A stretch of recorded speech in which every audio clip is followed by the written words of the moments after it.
नमस्कार.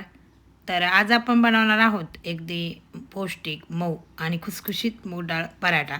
सकाळच्या नाश्त्यासाठी, डब्यासाठी किंवा संध्याकाळच्या हलक्या जेवणासाठी हा पराठा एकदम परफेक्ट आहे. कमी साहित्यामध्ये आणि सोप्या पद्धतीने हा स्वादिष्ट पराठा कसा बनवायचा, तर आजच्या व्हिडिओमध्ये आपण स्टेप बाय स्टेप पाहणार आहोत. तर व्हिडिओला करूया आपण सुरुवात.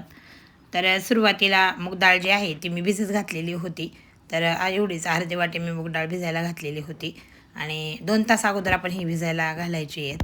मग डाळ आपण घेतलेत ओतून आणि आता यानंतर पाण्यातून काढून डाळ आपण यामध्ये घेतली छान अशी ओतून. नंतर त्यानंतर आपण यामध्ये मसाले घालणार आहेत. डाळ अगोदरच आपण खाली मसाले घालून व्यवस्थित अशी मिक्स करून घेणार आहेत. त्यामध्ये घरगुती लाल मिरची पावडर मी घातलेली आहेत, हळद घातलेली आहेत, त्यानंतर धना पावडर घातलेली आहे. यानंतर अर्धा चमचा जिरे आपण यामध्ये घातलेले. जिरेने खूप छान अशी चव येते, त्यामुळे जिरे यामध्ये घालायचे आहेत. गरम मसालासुद्धा मी घातलेला आहे अर्धा चमचा.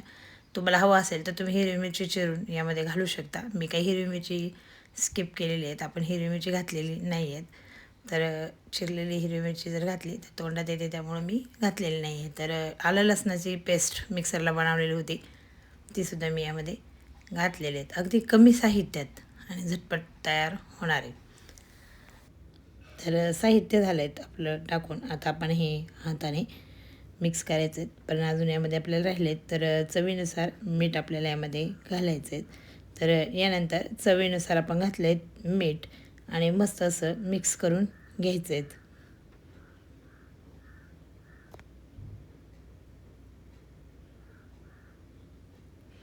या पद्धतीने आपण सर्व असं मसाला जो आहे तो असा मिक्स करून घ्यायचा आहे. तर आता मिक्स करून झाले आहेत आणि आता यामध्ये घालूयात आपण गव्हाचं पीठ आणि पाणी आपण नंतर घालणार आहेत. पाणी जे आहे ते आपण अगोदर डाळ यामध्ये मिक्स करून घेणार आहेत आणि मग पाणी अंदाजाने घालणार आहेत. तर पाणी किती लागेल हे सुद्धा मी तुम्हाला सांगेल. तर आपण अगोदर हे डाळीमध्ये अशा पद्धतीने मिक्स करून घ्यायचे आहेत. तर बारीक चिरलेली भरपूर अशी कोथिंबीर आपण यामध्ये घातलेली आहे आणि नंतर हाताने असं मिक्स करून घ्यायचं. पूर्ण पीठ जे आहे ते डाळीला लावून घ्यायचं आहेत. मग हे केल्यानंतर आपल्याला अंदाज येतो की पाणी किती वापरायचं आहे. पीठ आपल्याला जास्त सैलसर मळायचं नाही आहेत. तर हे झालं आहेत. आता मिक्स करून मिक्स झाल्यानंतर यामध्ये घालूयात आपण एक चमचाभर असं तेल आणि ते सुद्धा यामध्ये मिक्स करून घ्यायचे आहेत. तर कपामध्ये पाणी घेतले तर कपभर काही पाणी आपल्याला लागणार नाही आहेत. अगदी थोडंसंच पाणी आपल्याला लागणार आहेत. जास्त पाण्याचा पण यामध्ये वापर करणार नाही आहेत, कारण जास्त जर पाणी वापरलं तर पीठ पातळसर होईल. त्यामुळं अगदी थोड्याच प्रमाणात पाणी वापरणार आहे आणि पाणी आपण घालताना बेतानेच घालायचं आहे. तर यानुसार आपण मळून घ्यायचं आहे. आपण जशा चपात्याला लाटतो त्यानुसारच आपण पराठ्याचं पीठसुद्धा याच पद्धतीने तयार करतो. कुठलाही पराठा असला की याच पद्धतीने आपण तयार करतो. तसंच आपण हा पराठा जो आहे तो असाच तयार करायचा आहे. तर आपण यामध्ये फक्त गव्हाच्या पिठाचा वापर केलेला आहे. अगदी थोडंसंच पाणी मला लागलेलं आहे. तर पीठ झालं आहे तयार. तर याची नेक्स्ट स्टेप म्हणजे याला आपण नंतर आता तेल थोडंसं लावून झाकून ठेवणार आहे. अगदी 5च मिनिट आपल्याला याला झाकून ठेवायचं आहे. तर आता मी यामध्ये घालणार आहे तेल. तेल टाकून या पद्धतीने तयार करून गेला आहेत मस्त असा पराठ्याचा उंडा. आणि हे बघा छान असं झालं आहे. झाकून ठेवूयात आपण हे एक मस्त असं एक वाटीने मी याला झाकून ठेवणार आहेत 5-1 मिनटं. छान असा उंडा आपण झाकून देऊयात, म्हणजे भिजेलसुद्धा छान असं पीठ. तर ठेवूयात साईडला आणि 5 मिनटानंतर लगेच तयार करून घेऊयात पराठे. तर यासाठी आपल्याला सुक्कं पीठ लागणार आहेत. थोडंसं आपण सुक्कं पीठ हाताला लावून पीठ घेऊयात, एक उंडा असा तयार करून घेऊयात. तर इतका असा उंडा मी घेतलेला आहे.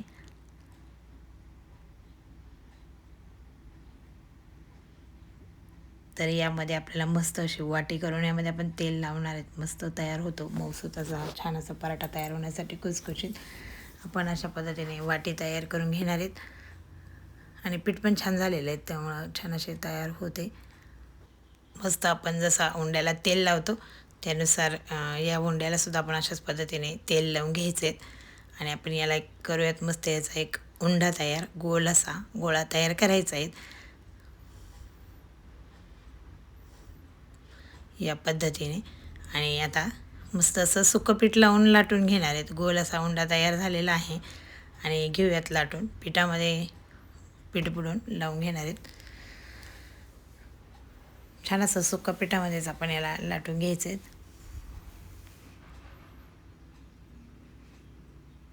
तर मस्त तयार होतो. तुम्ही मुलांच्या टिफिनसाठी सुद्धा हा देऊ शकता. झटपट तयार होणारा आहे आणि अगदी नाश्त्यासाठी अगदी छान आहे आणि पौष्टिक असा नाश्तासुद्धा याचा आपला तयार होतो. आणि नवीन नवीन आपण रोज नेहमी कोबी पराठा, भरपूर पराठे खाल्लेले, कोबी पराठा खा, पालक पराठा म्हणायला सर्वच पराठे आपण खाल्लेले आहेत, मेथी पराठासुद्धा. तर असा डाळींचासुद्धा एक पराठा तुम्ही नक्की बनवून बघा. उरलेल्या डाळींचासुद्धा छान असा पराठा तयार होतो. तोसुद्धा आपण एक दिवस व्हिडिओ नक्की आपल्या चॅनलवर बनवूयात. तर छान असा लाटून झालेला आहे. तर मी काही जास्त जाडसर केलेला नाही आहे, थोडंसं पातळसरच असा लाटलेला आहे. तर आपण याला मस्त असं आकार देण्यासाठी, गोल असा आकार येण्यासाठी आपण याला डिश वापरूयात. एक डिश आहे ती मी कापून घेणार आहेत. तुम्हाला हवं असेल तर तुम्ही असासुद्धा भाजू शकता. तर मस्त असा गोल झालेला आहे. आणि आता एकीकडे मी तवा गरम करायला ठेवलेला आहे आणि आता आपण हा तव्यावर भाजून घेऊयात. तर अगोदरच मी फुल गॅस करून तवा गरम करायला ठेवलेला आहे आणि आता आपण यावर हा भाजूयात. तर भाजताना मिडियम फ्लेमवरच आपण हा भाजून घ्यायचा आहे. जास्त फ्लेम करायची नाही आहेत, अगदी मिडियम फ्लेमवर म्हणजे छान असा खरपूस भाजला जातो. मस्त असं आपण याला तेल लावूयात आणि भाजून घेऊयात. तुम्हाला हवं असेल तर तुम्ही यावर बटरसुद्धा वापरू शकता. तर यानुसार मी हा तव्यावर भाजून घेणार आहे. तर अगदी झटपट असे 5 मिनटातच हा ब्रेकफास्ट आपला तयार झालेला आहे. तुम्हाला जर माझे व्हिडिओ आवडत असतील तर चॅनलला सबस्क्राईब करा आणि व्हिडिओ रोजच्या रोज बघत जा. लाईव्ह व्हिडिओसुद्धा असतात आपले, तर ते सुद्धा नक्कीच तुम्ही चॅनलवर बघत जा. आणि पराठा कसा वाटला हे सुद्धा मला नक्कीच कमेंट करून सांगा. आणि आता आपण हा दोन्ही साईडने छान भाजून घ्यायचं आहे. अगदी छान असा वाससुद्धा छान येतो, खूप सुगंध छान येतो याचा आणि मस्त खावेसे वाटतात. मुलं गरम गरम खातील अशानुसार करायचे आहेत आपण. मुलांच्या टिफिनसाठी सुद्धा मुलं आवडीने नेतील. तर नक्कीच ही रेसिपी करून बघा तुम्ही. आणि भाजलेला आहे तर आपण याला घेऊयात साईडला आणि दुसरासुद्धा मी अशाच पद्धतीने बनवून घेणार आहेत. तर काढूयात डिशमध्ये आणि दुसरासुद्धा मी याच पद्धतीने भाजलेला आहे. दुसरासुद्धा असाच तयार करून आणि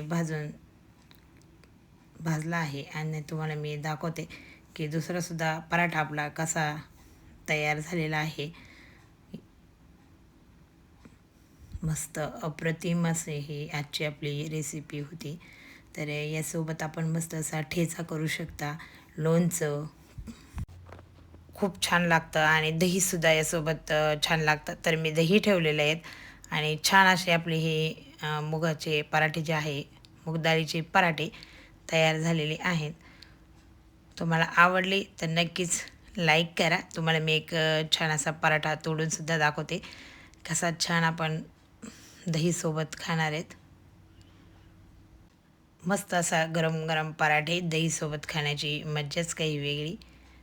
पुन्हा भेटूया अशाच हेल्दी रेसिपीसह. तोपर्यंत बाय.